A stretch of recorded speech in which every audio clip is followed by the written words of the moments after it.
Lighthouse for Grieving Children and Families are gearing up for the biggest fundraiser of the year. The organization supports youth and their families who have lost a parent or a sibling as they move through the stages of grief. Nikki Wesley spoke with a past participant about what the support meant to her. If you don't talk about your grief, then there can be a whole bunch of other side effects.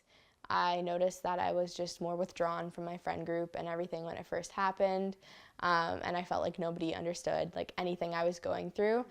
In 2013, when she was 11 years old, Samantha Kolesnik's father died by suicide. So I think that was a little hard learning that he probably was struggling for all this time and I didn't notice.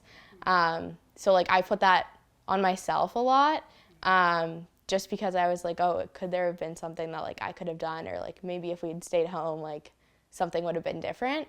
But I think at first, finding out, I was just super shocked, and I was okay.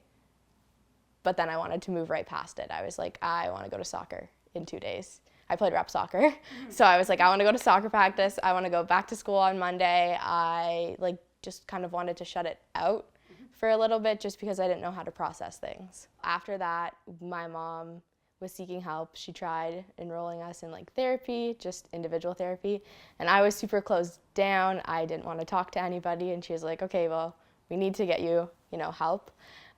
So she stumbled upon Lighthouse, and we started Lighthouse shortly after, and I came to Lighthouse for 5 or 6 years after my dad passed away, and it was amazing.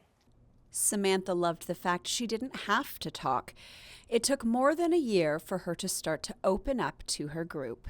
And being with, kids my own age really helped me just feel open to talking about what had happened. I was surrounded with kids that were going through the same thing, whether they lost a parent or a sibling.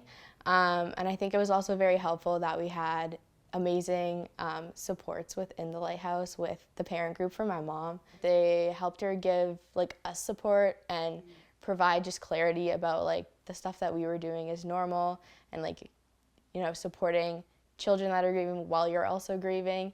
It made me realize that I wasn't alone, and that everybody's grieving and everybody can grieve in their own way, and that there's no right or wrong way to grieve.